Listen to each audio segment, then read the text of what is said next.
Myles Thomas is a well-known media producer, runs a company called Very Nice Productions, and as I said, he's also served as chair of the Better Public Media Trust. So for the David Beatson Memorial Lecture, please give Myles a very warm welcome. Thank you. Kia ora koutou. Ko ngā pui toku iwi, ko Ngāti Manu toku hapu, ko Karatu toku marae, ko Myles Thomas toku ingoa. I grew up with David Beatson. He was on telly and I was in bed with my parents watching him as he was a newsreader on Eyewitness News and various programs like that. But I came to work with him when we worked together on Save TV Did 7 and also the campaign to save regional TV stations. And the BPM honours David each year with our memorial address because his fight for non-commercial television was an honourable one. He wasn't doing it for himself. He wasn't doing it so he could get a job or so that he stood to benefit in any way other than because public media is good for Aotearoa New Zealand. Like us at Better Public Media, he recognised the benefits to our country from locally produced public media. David knew from a long career in media, he was editor at The Listener and Jim Bolger's press secretary, amongst many roles, that New Zealand's media plays an important role in our nation's culture, social cohesion and democracy. I'll talk about culture first. Culture is very important. New Zealand culture is unique and special, yet it has always been at risk of being swamped by content from overseas. The US, especially with its crackpot conspiracies, extreme racial tensions and tensions in general. The antidote to this is local content. It reflects us, it portrays us, it defines New Zealand, and whether we like it or not, it defines us. But it's important to remember that what we see reflected back to us comes through a filter. This speech, for example, is coming to you through a filter called Myles Thomas. Commercial news reflects our world through a filter of sensation and danger to hold people's attention. That makes New Zealand seem more shallow, greedy, fearful and dangerous. The social media filter makes the world seem more angry. RNZ's filter is probably thoughtful, a bit smug, middle class. The New Zealand Herald filter makes us think every dairy is being ram-raided every night. And the spin-off filter suggests New Zealand is hip, urban and mildly infatuated with Winston Peters. These cultural reflections are very important actually because they influence how we see New Zealand and its people. And that makes content, cultural content, very special. It's not a commodity. It's not milk powder, you know. We don't drink milk and think about flooding in Queenstown. We don't drink milk and have a laugh about the Kiwi accent. We don't drink milk and identify with a young family living in poverty. Local content is rich and powerful and important to our society. And when government supports local media production industry, it is actually supporting the audiences and our culture. Whether it's Te Māngai Paho or New Zealand On Air or the Film Commission and the Screen Production Rebate, these organisations fund New Zealand's identity and culture and success. Don't ask Treasury how to fund culture. Accountants don't understand it. They can't count it and put it in a spreadsheet like they can milk solids. Of course, they'll say such subsidies or rebates distort the market. That's the whole point. The market doesn't work. Moreover, public funding of films and other content fosters a more stable long-term industry rather than trashy short-termism that is completely vulnerable to outside pressures like the US writers' strike. We have a celebrated content production industry. Our films, video, audio, games, etc. More local content brings stability to this industry, which, by the way, also brings money into the country and fosters tourism. New Zealand needs more local content. And what's more, it needs to be accessible to audiences on the platform that they use. But in New Zealand, we do have one small problem.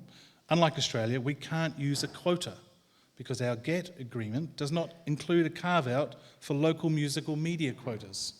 In the 90s, when GATT was being negotiated, the Aussies added an exception to their GATT agreement so that they could have music quotas and content quotas. And that means they have a quota on radio stations for about 40% of Australian content, I think it is. And they also have the option now of introducing a Netflix quota, which is proposed to take 20% of all revenue to require 20% of all programming on Netflix be Australian. Imagine that here in New Zealand. We can't do that, unfortunately, because in the 90s, our Bolger government and MFAT decided against putting that same exception into our GATT agreement.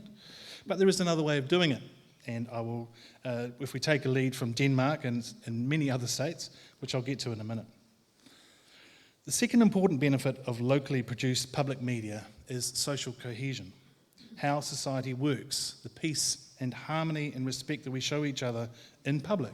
And that depends heavily on the public sphere, of which media is a big part. Extensive research in Europe and North America shows the power of media to polarise society, which can lead to misunderstanding, mistrust and hatred. But media can also strengthen social cohesion, particularly for minority communities, and that same research showed that public media, otherwise known as public service media, is widely regarded to be an important contributor to tolerance in society, promoting social cohesion and integrating all communities and generations. The third benefit is democracy, very topical at the moment. I've already touched on how news media affects our culture, but more directly, news media influences the public dialogue over issues of the day. It defines that dialogue, and really, it is that dialogue. So if our news media is shallow and vacuous, ignoring policies, focusing on the polls and the horse race, then politicians who want to be elected tailor their messages accordingly, right guys? There's plenty of examples of this, as National's boot camp policy attests, or Labour's removing GST on food. As policies, neither is effective, but in the simplified 30 seconds of commercial news and headlines, these policies resonate.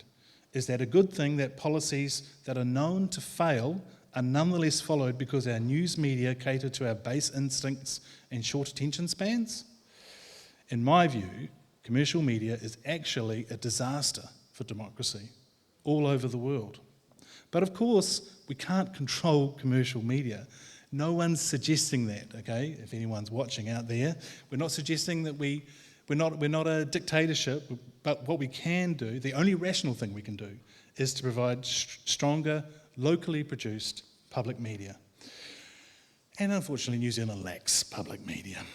Obviously, Australia, the UK, Canada have more public media than us. They have more people and they can afford it. But what about countries our size? Perhaps Ireland, smaller population, much more public media. Denmark, Norway, Finland, all with roughly 5 million people, all have significantly better public media than us. Even after the recent increases, thank you, Minister Jackson, New Zealand still spends just $44 per person on public media. It's less than half of those other countries I mentioned. When we had a licence fee, we spent $110. Jim Bolger's government got rid of that and replaced it with funding from general taxation, which means every year the Minister of Finance, working closely with Treasury, decides how much to spend on public media for the year. It's what I call the curse of annual funding, because it makes funding public media a very political decision. National, let's be honest, the National Party hates public media. Maybe because they get nicer treatment on commercial news. We see this around the world. The Daily Mail, Sky News in Australia, News Talk ZB here. Most commercial media, not all, but most, quite openly favours the right. This is a systemic bias. Because right-wing media just gets more clicks. Right-wing politicians are quite happy about that, surprise, surprise. Why fund public media to get in the way, even if it benefits our culture, social cohesion, democracy, etc. And New Zealand is the same. The last national government froze RNZ's funding for 9 years. Melissa Lee fought against the ANZ-PM merger. Now she's fighting against the news bargaining bill.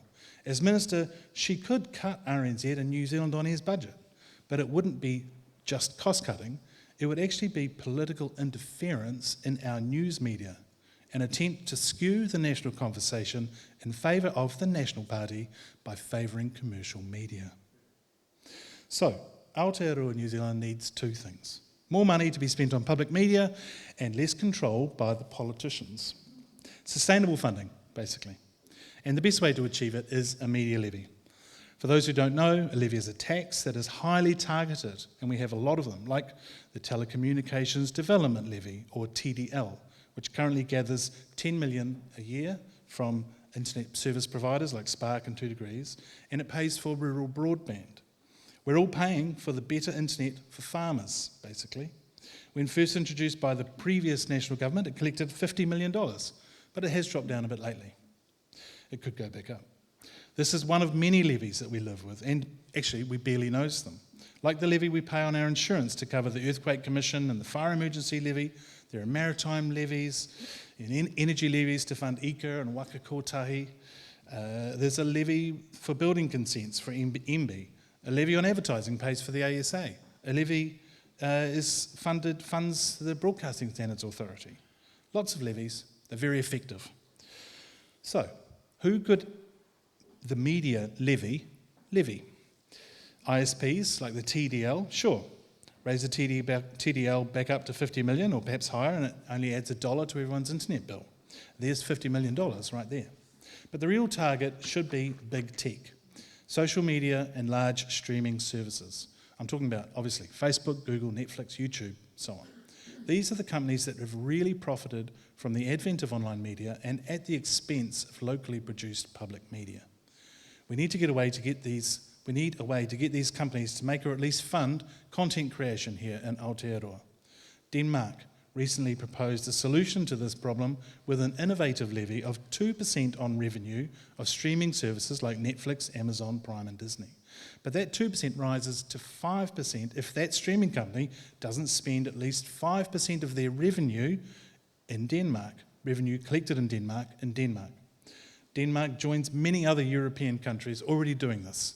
Germany, Poland, Spain, Italy, the Netherlands, France, and even Romania, all about to levy the streamers to fund local production. And Australia is thinking of doing it too. But that's just the online streaming companies. There's also social media. There's also search engines, which contribute nothing and take almost all the commercial revenue. The Fair Digital News Bargaining Bill will address that to a degree. But it's not open, and we don't know if the amounts that they negotiate are fair. Another problem is that it's only for news publishers. Drama and comedy producers don't get a look in. Neither does on-demand video, nor documentary makers or podcasters. Social media and search engines frequently feature and put advertising around these forms of content and hoover up the digital advertising that would otherwise fund them. So they should also contribute. A media levy can best be seen as a levy on those companies that benefit from media on the internet but don't contribute to the public benefits of media, culture, social cohesion and democracy. And that's why the media levy can include internet service providers and large companies that sell digital advertising and subscriptions. Please note, a media levy would not target smaller companies if it's onerous too onerous for them to be afford. But that's what all levies do. They have a starting point in which they kick in. The huge benefit of a levy is that it is separate from the annual budget. So it's fiscally neutral and politicians can't get their mitts on it. It removes the curse of annual funding. It creates a funding stream derived from the actual commercial media activities which provide the distribution gaps in the first place, for which public media compensates. And that's why the proceeds would go to the non-commercial platform and the funding agencies, Te Māngai Pāho, New Zealand On Air, and the Film Commission. One final point, this wouldn't conflict with the new digital services tax either proposed by the government, because that's a replacement for income tax. A media levy, like all levies, sits over and above income tax. So there we go, that's our proposal. I've mentioned Jim Bolger 3 times. I've also outlined some quite straightforward methods to fund public media sustainably and to fund a significant increase in local content production. Film, video, audio, journalism, and whatever comes next. None of it needs to be within the grasp of Melissa Lee, or Willie Jackson, or David Seymour, or Winston Peters. All of it can be used to create local content that improves democracy, social cohesion, and culture. Thank you.